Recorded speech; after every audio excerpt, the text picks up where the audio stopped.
It's good to see you. Thank you. Good to see you. Thank you for having me. So first thing is, of course, a scandalous news that everyone is discussing right now. This leaks of the conversation of high-ranking members of military officials of Germany. Actually, it's really interesting, and it's important for Russian propaganda, by the way. They are talking about that a lot. These high-ranking officials mention Crimean Bridge. So what conclusions do they bring you to? What do you think about that? Well, first of all, I presume there will be a very thorough and deep digging investigation in Germany, because this is, of course, rather much of a disaster when the Russians get hold of these highly confidential conversations. So I think it's up to Germany now to investigate this whole thing. It's linked, of course, to the fact that in Germany, and that's also being discussed, in Germany there's still no political consensus on supplying the Taurus cruise missile to Ukraine. I think Germany should, as soon as possible, take a positive decision. After all, the French and the United Kingdom, the French and the British have done it in the Scalpel and the Storm Shadow missiles. And that indeed, when you discuss Taurus, is a missile with a longer range. But I think Ukraine needs it. And if the Kerch Bridge is a very important target, one cannot exclude, like we have seen in the past, that Ukraine could successfully attack Kerch Bridge. But after this conversation was leaked, you know, the conversation about the danger of attacking territory of Russian Federation, of course it doesn't include Crimea, but attacking Russian Federation territory began again. And there is a possibility, as I understand, and Europeans and Americans do talk about that Kiev may attack Russian territory. What threat is in these plans, if these plans actually exist? Well, it's a dilemma for the supporters of Ukraine, as you know, because NATO tries to avoid the situation that Vladimir Putin could claim. You see, NATO is at war with us, Russians. Mm-hmm. So I do not think the Americans or the Europeans are waiting for Ukraine to target Russia proper, but again, I mean, there are military targets and military targeting in Russia proper as well, as Ukraine has already proven. But I do think that with the Taurus missile, for instance, one could come to some form of a political agreement with the government in Kyiv that they will not immediately start firing those long-range cruise missiles into Russian soil. I mean, that should be possible. I mean, there is a way for Germany to decide positively on the Taurus without Ukraine immediately firing all kinds of those missiles into Russian territory. Secretary General, don't you think that this Taurus rockets or any other, I don't know, any other weaponry, or even F-15s that Washington is not giving, obviously, to Kiev. Don't you think it's too late, actually, that the situation on the ground in Ukraine is devastating? Or maybe I'm exaggerating, I don't know, but the stalemate is obvious, isn't it? Absolutely, devastating. Indeed, I would not use, because then you always almost immediately have consequences on morale, and the Ukrainian forces they perform a fantastic and brilliant job. But you're right in your analysis. Basically, we have always been a bit late since the beginning of this war. You remember that we started with helmets and flak jackets. And now, as a Dutchman, I can say that we are making progress on the training of Ukrainian pilots on the F-16. So, I mean, the West has delivered, the US has delivered, European nations have delivered, but it was too slow and too little. And again, look at artillery ammunition. I mean, thank heavens that we apparently have found 800,000 artillery shells in the Czech Republic. But you can never win a war when your enemy can fire 1,000 artillery shells against your one or your 10. I mean, that's not the way Ukraine can ever be in a position to win or to sustain the front as we know now. So we should, and that's not too easy in the part of Europe, including in my nation, the Netherlands, because what we see in Europe and in the European Union is this populist drive, which is not, to put it mildly, very much in favor of continuing the massive support to Ukraine. We need to continue to give. I mean, I tell my students at university, it's Europe which is at stake here. Your Ukrainians are fighting our war. If Putin wins, it is the end of the Europe you and I have seen over the decades. And that is much too high a price. And that's why we should keep it up and speed it up where we can. Yes, but obviously we can see. I hope the American Republican Party, in now completely in the hands of President Trump, will understand this as well, the urgency of it. I will ask you a question about the President Trump, of course, but before that, you're saying that it was a mistake not to give Ukraine everything that Ukraine actually needs and needed starting from February 2022. Right now, we can hear the statements, and it comes from President Macron, that there may be troops, actually, European NATO troops on the ground. What do you make of this? Do you support this idea? We can see that there are some misunderstandings among the members of NATO. We can see that Estonian Prime Minister Kaja Kallas supports the idea, but there are no other official statements by the members of the governments of other NATO countries. What's your opinion? Well, this is apparently, if you see the discussion which erupted after President Macron's statement, the discussion shows that this is a highly sensitive topic. And I must admit that if the President of the French Republic makes such a statement, he made it, by the way, with much more nuance than the headlines in the newspapers show. He did not say that France or any NATO ally was going to send ground forces, boots on the ground to Ukraine.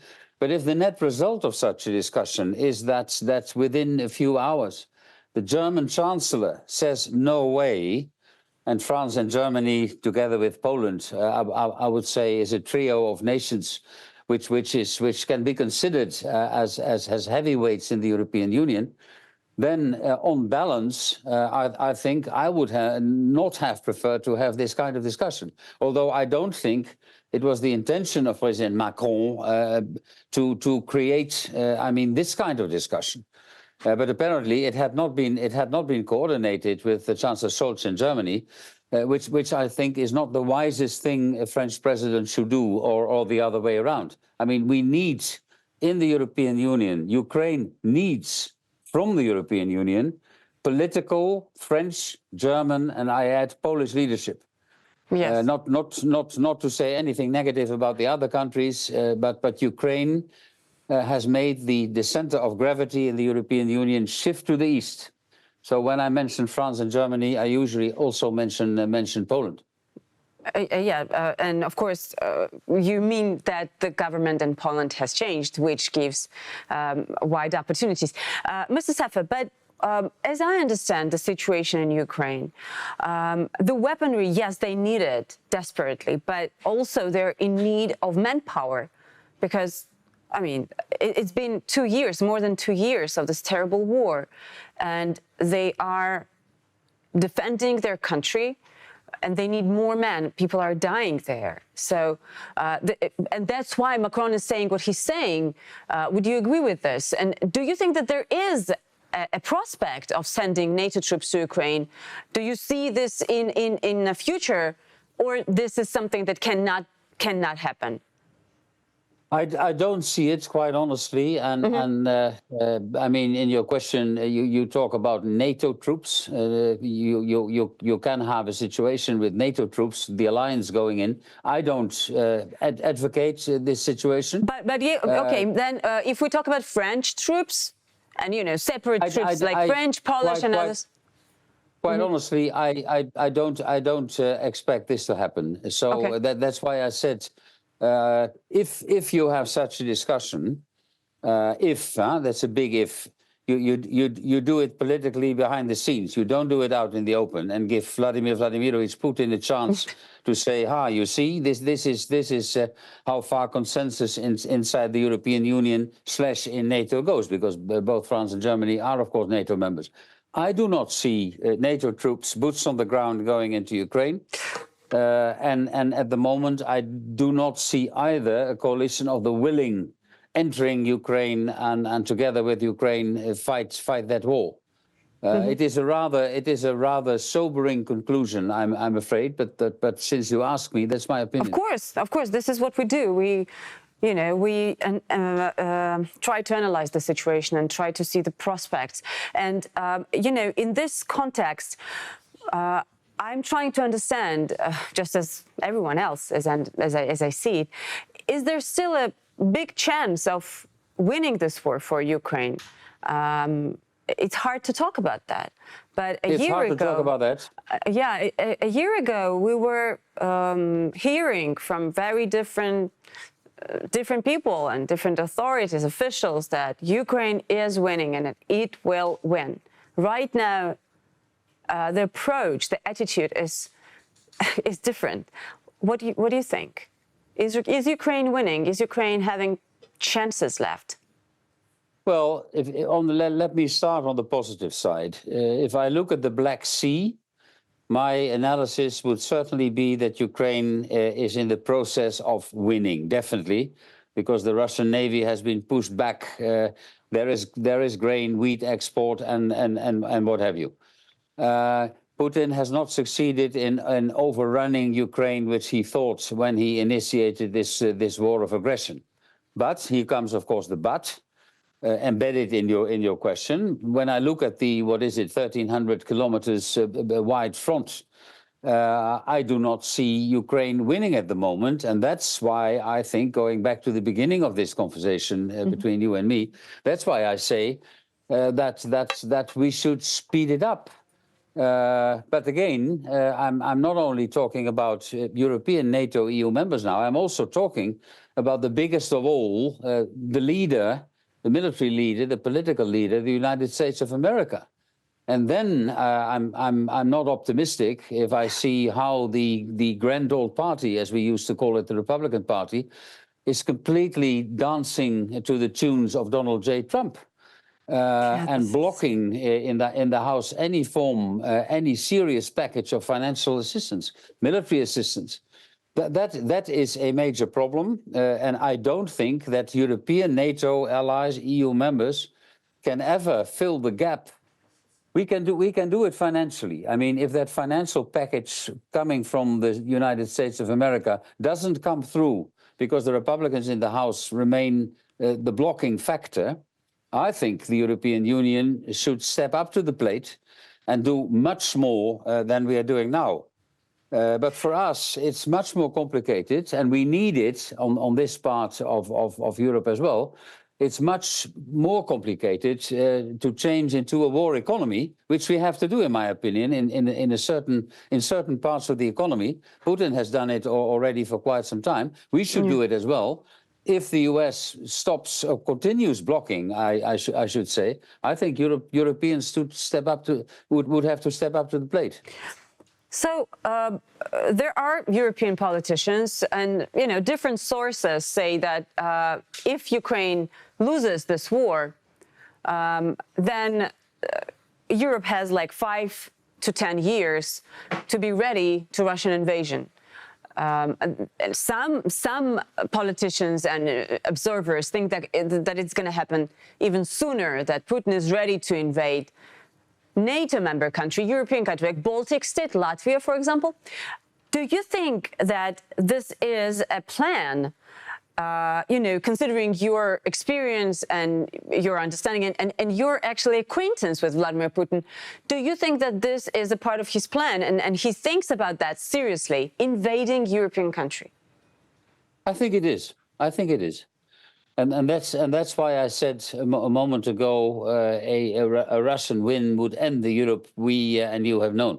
The problem is And I mentioned populist parties already. Yes. Madame Le Pen in France, Mr. Wilders in the Netherlands, Alternative for Germany, for Deutschland in Germany. The problem is that our European DNA, our Western European DNA more specifically, is peace and not war.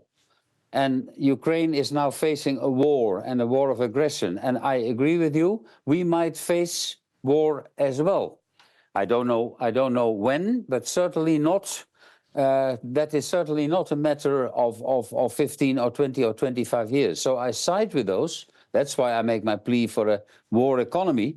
That's why I make my plea that investors should invest in the weapons industry, which was, of course, a big taboo. And the most formidable challenge is, and I do this at university with my students, is to change that peace DNA in the Western European minds to a DNA where we reckon with war. And that is a major challenge, I can tell you. It's not easy. It's not easy. But you were talking about putting more money into weaponry and production of weaponry and so on and so forth to be ready for the aggression. Simultaneously, I have a question. Is there another way? You know, can you imagine other ways of dealing with this threat? And do you think that there may be some peace deal? Do you think that there may be some peace negotiations between Russia and the Western world, including Ukraine? How do you think? Well, at the moment, I do not see, listening also to Putin in his address last week, I do not see any Russian inclination or readiness to sit around the table with Ukraine. And I don't see it, and I can fully understand that. I don't see it on the Ukrainian side. The point is that it's not up to me, not up to Macron or Scholz, or not even up to President Joe Biden in the United States to decide now the moment has come. That is up to Ukraine to decide. But when Ukraine would decide that the time has come to sit around the table, Ukraine would also calculate that those conversations might lead to something Ukraine up till this very moment has considered as totally and completely unacceptable, that might lead to ceding territory. Yes. And I don't see President Zelensky and your chief of staff, Sirski, and the body politics in Ukraine saying, let's sit around the table with the Russians who are killing scores of our civilians every single day. I cannot imagine that happen in the short notice, quite honestly.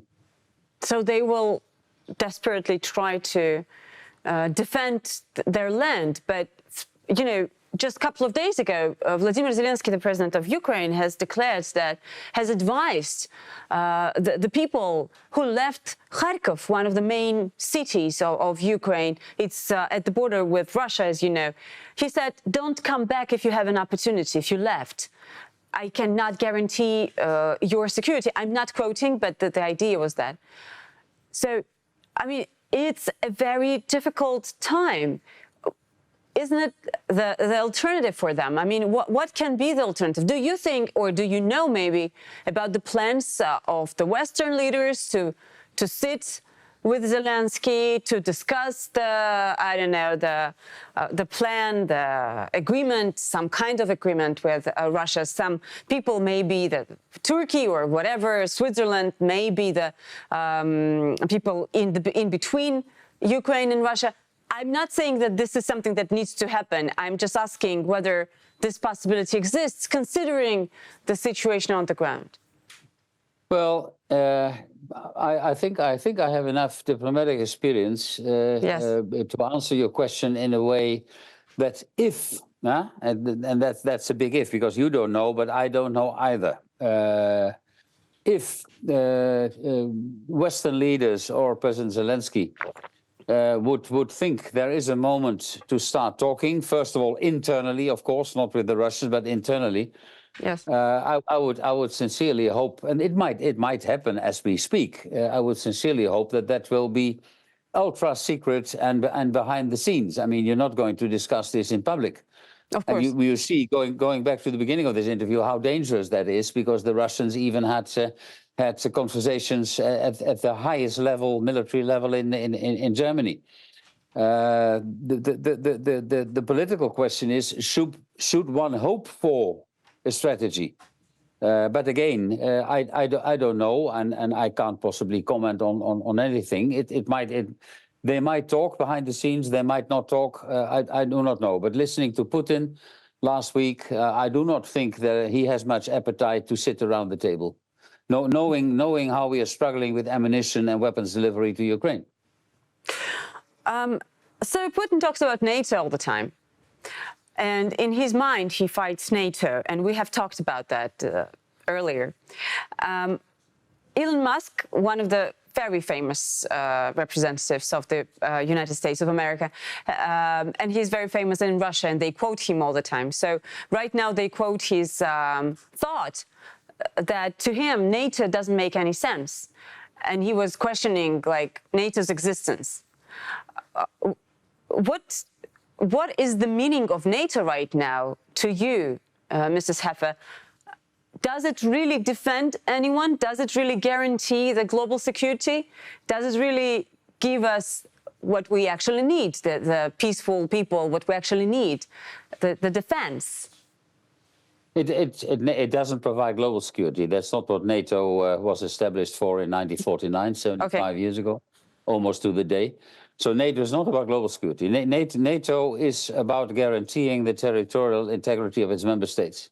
NATO is at the moment very busy to strengthen its eastern flank to the extent that Putin will not dare to put one foot onto NATO territory. And again, he might well have that in mind over time, as we discussed before. I don't exclude that. That is what NATO is doing at the moment. And the problem in NATO is that when the Berlin Wall fell in 1989, we thought we had won. The Cold War ended in 1991. The Soviet Union ceased to exist, disintegrated. And we thought, well, fine, this is it. We have won. A Europe whole and free, including Ukraine, by the way. A Europe whole and free. Yeah. How wrong we were. We neglected our defense for decades, and now the European emperor is naked. The European emperor is naked, has no clothes on. And it will take us 10 to 15 years to have armed forces which can operate and guarantee that security under any circumstance. We are making up for lost time as we speak, but it's still problematic because we thought we had won and we didn't win. Francis Fukuyama wrote his book, The End of History. Oh, we are yes. now living in we are now seeing the end of history. That is the crucial period we're in. And Ukraine is in the middle of the end of history, facing a war of aggression by Russia. The final thing is Donald Trump that you have mentioned actually, and you were talking about the things that NATO is trying to do, and simultaneously Donald Trump says that he may actually leave Europe alone with an aggressor. Do you think that this actually can happen? Isn't he bluffing? No. What Trump did in his comments, look, Article 5 of the NATO treaty, an attack against one is an attack against all, is psychology.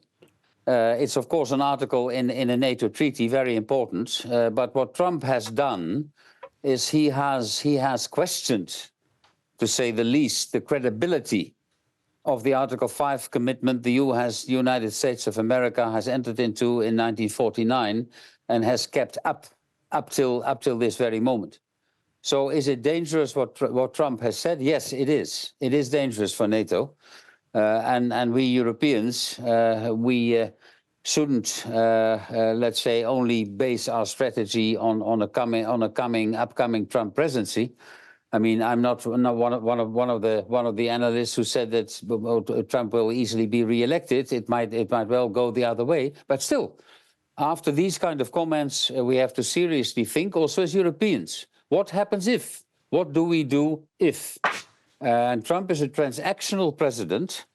He's a transactional man as such, but also a transactional president. And he might say, well, if you spend 2% of the GDP on defense and you do a few other things I would like, I'll protect you. If not, I will not protect you. So he's going to bilateralize NATO if he gets it his way. I hope he'll come to his senses before, but I take his remarks seriously because he might be president of the United States. Thank you so much for this conversation. It's really interesting. I really appreciate it. See you soon again. Thank you for having me. Bye-bye. Thank you.